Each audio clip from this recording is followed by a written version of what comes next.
तो आज से तकरीबन 21 साल पहले एक फिल्म ट्रिलॉजी आई थी जिसने फिर से फैंटेसी फिल्म जॉनर को डिफ़ाइन किया था। और ना सिर्फ डिफ़ाइन करना बल्कि उसने सिनेमैटिक हिस्ट्री पर एक ऐसा छाप छोड़ा था जो कि अपने आप में एक मैजिक था, और वो थी the Lord of the rings. एक ऐसी विजुअल स्पेक्टिकल टेल जो आज की मूवीज़ में भी ढूंढ पाना इम्पॉसिबल है। और इतने साल बाद उसी फिल्म ट्रिलॉजी की एक कंटिन्यूएशन सीरीज़ अमेज़ॉन प्राइम पर आ रही है जिसका नाम है द रिंग्स ऑफ पावर। तो आप में से जिनको लॉर्ड ऑफ द रिंग्स की कहानी नहीं पता, मैं आपको एक छोटा सा सिनॉप्सिस दे देता हूँ कि basically Lord of the rings की कहानी मूव करती है सेकेंड एज के टाइम की, जिसे मिडिल अर्थ कहा गया है, जहाँ 3 ग्रुप्स डिवाइडेड थे उसे गवर्न करने के लिए, जो थे एल्व्स, ड्वार्फ्स मतलब हॉबिट्स और ह्यूमन। और तीनों के पास मिडिल अर्थ को गार्ड एंड सिक्योर करने के लिए 3 अलग अलग अंगूठियाँ थी जिनमें तिलस्मी ताकत होती थी, और वो कहलाते थे द रिंग्स ऑफ पावर। लेकिन उसी पावर की तलाश में एक डार्क लॉर्ड था जिसका नाम था सौरॉन, और उसने अपनी पावर्स का इस्तेमाल करके एक रिंग बनाई थी जिसका नाम था वन रिंग, एंड उसने अपनी सारी ताकत उसमें डाली थी ताकि वो मिडिल अर्थ को कॉन्कर कर सके। लेकिन बाकी के रिंग्स ऑफ पावर मिलके उसे हराया था और सौरॉन की रिंग छीनकर उसे कैद कर दिया था। लेकिन क्योंकि उस रिंग में सौरॉन की पावर्स थी तो वो जिसके पास भी जाती वो उसे करप्ट कर देती और ईवल बना देती थी। और जब इंसान के हाथ में वो पड़ा तो उसे लालच आ गया और उसने बाकी से डरकर उसे दगा कर दिया और उसने वो रिंग छीन ली।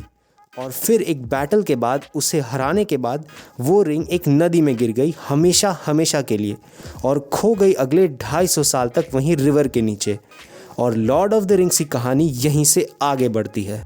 और रिंग्स ऑफ पावर की कहानी बेसिकली इसके हज़ारों साल पहले की है। मतलब लॉर्ड ऑफ द रिंग्स में हमें मिडिल अर्थ का 3rd जनरेशन दिखाया गया था, तो रिंग्स ऑफ पावर में हमें मिडिल अर्थ की 2nd जनरेशन देखने को मिलेगी कि कैसे रिंग्स ऑफ पावर लाइफ में आए, उनका ओरिजिन एंड सौरॉन का ओरिजिन भी।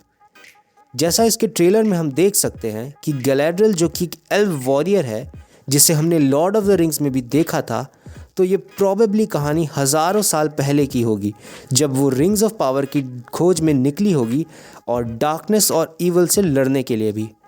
एंड आई पर्सनली थिंक कि इस शो में हमें सौरॉन को देखने को भी मिलेगा, क्योंकि लॉर्ड ऑफ द रिंग्स में हमें उसकी सिर्फ एक ग्लिम्स देखने को मिली थी एंड उसका फेस रिवील भी नहीं देखा था।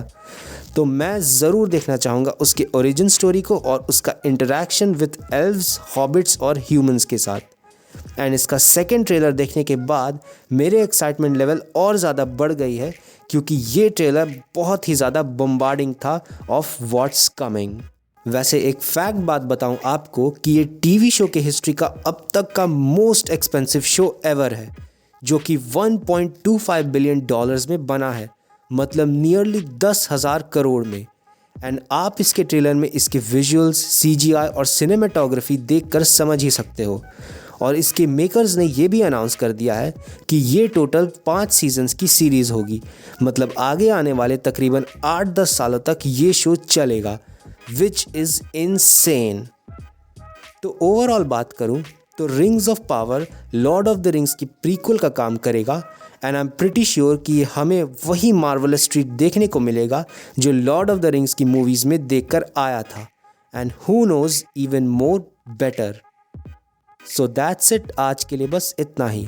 अगर आपको ये वीडियो पसंद आया तो लाइक करना, शेयर करना, सब्सक्राइब तो ज़रूर करना और कमेंट करके बताना कि आपको रिंग्स ऑफ पावर का ट्रेलर कैसा लगा। मिलते हैं आपसे आपके नज़दीकी यूट्यूब के ऐप पर, तब तक के लिए सी या टाटा बाय बाय।